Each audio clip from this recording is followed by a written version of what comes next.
আসসালামু আলাইকুম। আশা করি সবাই ভালো আছেন। কল্পনা করুন, স্কুলের শিক্ষক শিক্ষার্থীরা দুপুরে একসঙ্গে খাবারের আগে প্রার্থনা করছে এবং পরস্পরকে সম্মান করা শেখাচ্ছে। ক্লাস শেষে বাচ্চারা মিলে ক্লাসরুম ঝাড়ু দিচ্ছে, বিকেলে সবাই স্কুলের বাগানে ফল সবজি চাষ করছে। এই সব কিছুর আগে সকালে প্রধান শিক্ষক স্কুলের গেটে দাঁড়িয়ে বাচ্চাদের হাসি মুখে অভ্যর্থনা জানাচ্ছে। আরো অবাক করা বিষয়, ক্লাস 4 এর আগে এখানে কোনো প্রকার পরীক্ষাই নেই। না, এ কোনো কাল্পনিক গ্রহ নয়, আমাদের পৃথিবীর একটি দেশ।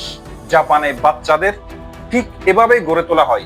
আপনি এই এপিসোডের যত গভীরে যাবেন, ততই আপনার চিন্তার দুয়ার খুলতে থাকবে। চলুন আজকের এপিসোডে জাপানের প্রাথমিক শিক্ষা ব্যবস্থার মূল মন্ত্র ও উদ্দেশ্য জানার চেষ্টা করি এবং এখান থেকে আমরা কি কি শিখতে পারি।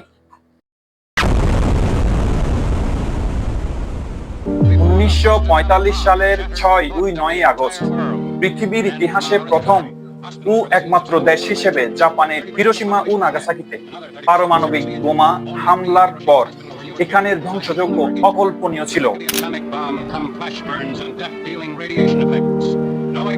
প্রায় 2 লাখ মানুষের প্রাণহানি, শহরগুলোর ধ্বংসস্তূপে পরিণতি এবং অর্থনীতি শিল্পের পতন সত্ত্বেও জাপান অল্প কয়েক দশকে অভূতপূর্বভাবে ঘুরে দাঁড়ায়। শিক্ষা, অর্থনীতি, প্রযুক্তি, রাজনীতি ও নিরাপত্তায় জাপান আজ পৃথিবীর রোল মডেল। যুদ্ধোত্তর জাপান বর্তমানে বিশ্বের চতুর্থ বৃহত্তম অর্থনীতি হয়ে ওঠার পেছনে তাদের প্রধান সহায়ক ছিল প্রযুক্তিগত উদ্ভাবন এবং শিক্ষায় বিনিয়োগ। আজকের এপিসোড মোট 9 ভাগে বিভক্ত। আপনি এই ভিডিও দেখছেন, এর মানে আপনি ইউটিউবে কোয়ালিটিফুল সময় দিচ্ছেন। আমি নিশ্চিত এই কন্টেন্টটি আপনার জন্য তথ্যবহুল এবং শিক্ষণীয় হতে যাচ্ছে।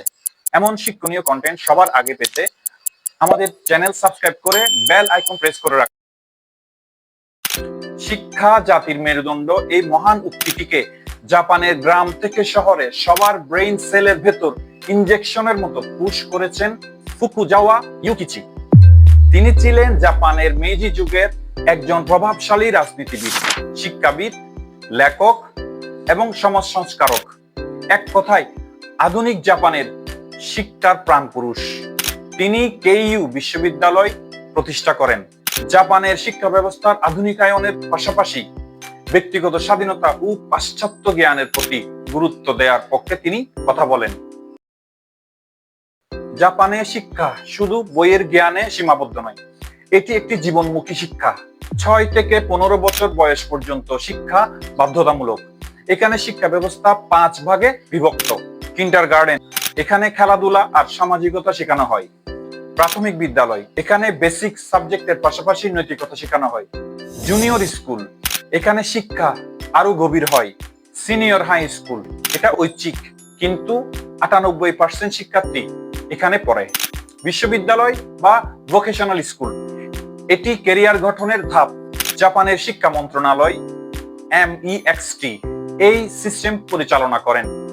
এখানে প্রথম 3 বছর কোনো পরীক্ষা না নেওয়ার মূল কারণ চরিত্র আর মূল্যবোধ গঠন করা। সোমবার থেকে শুক্রবার দিনে 6টি ক্লাস, মাঝে 10-15 মিনিট বিরতি, লাঞ্চের পর 2টি ক্লাস। বছরে 210 দিন এখানে স্কুল চলে। এখানে পড়াশোনা হয় হাতে কলমে।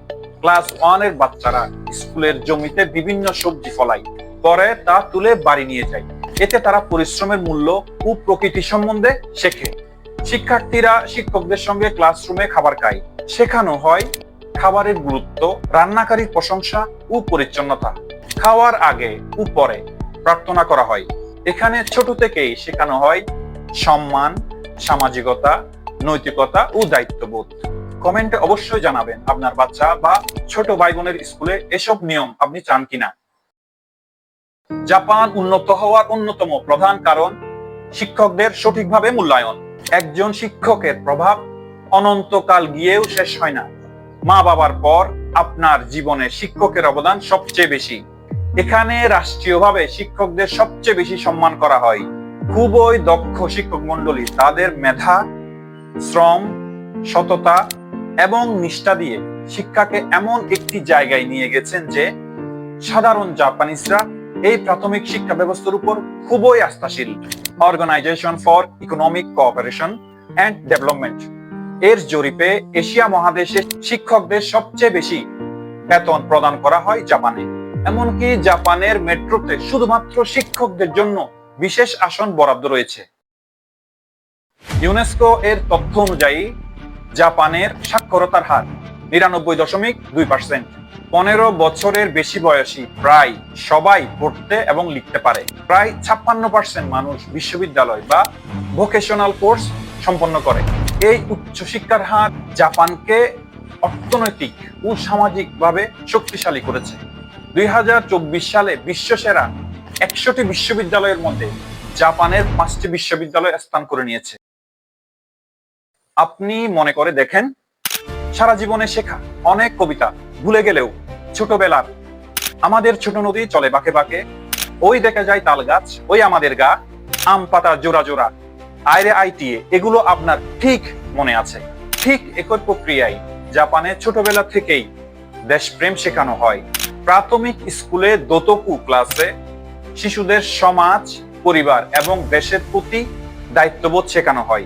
এখানে জোর দেওয়া হয় নিরাপত্তা, অপরাধ, দুর্নীতি, সম্মান, সহযোগিতা এবং সম্প্রদায়ের জন্য কাজ করার মূল্যবোধের উপর।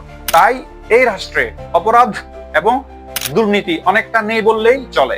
নিরাপদ দেশের মধ্যে জাপান বিশ্বের ৯ম স্থানে এবং এশিয়ায় ২য়তম। বাংলাদেশ ও জাপানের শিক্ষা ব্যবস্থার মধ্যে বেশ কিছু পার্থক্য রয়েছে। জাপানে জীবনমুখী শিক্ষা, বাংলাদেশে পুঁথিগত শিক্ষা বেশি। জাপানে প্রথম ৩ বছর পরীক্ষা নেই, বাংলাদেশে ছোট থেকে পরীক্ষা নেওয়া হয়। জাপানে বাচ্চারা নিজেদের ক্লাসরুম পরিষ্কার করে, বাংলাদেশে এমন প্রথা নেই। বাংলাদেশে শিক্ষিতের হার ৭৪.৭%, যা জাপানের তুলনায় অনেক কম। তবে বাংলাদেশ আগের থেকে অনেক উন্নতি করছে শিক্ষা খাতে। অর্থনৈতিক ও অবকাঠামোগত দিক বিবেচনায় জাপানের পুরো সিস্টেম বাংলাদেশে প্রয়োগ করা কঠিন। তবে কিছু দিক আমরা গ্রহণ করতে পারি। প্রধানত পুঁথিগত শিক্ষার পাশাপাশি জীবনমুখী বা কারিগরি শিক্ষায় ফোকাস করা যায়।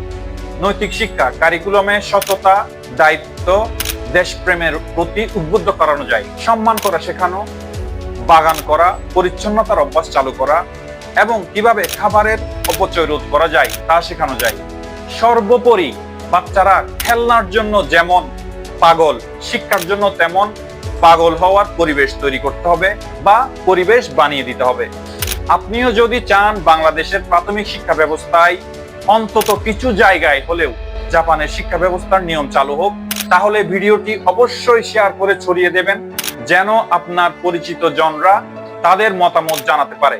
খুব শীঘ্রই এরকম শিক্ষণীয় কন্টেন্ট নিয়ে হাজির হচ্ছি। সে পর্যন্ত ভালো থাকবেন। আসসালামু আলাইকুম।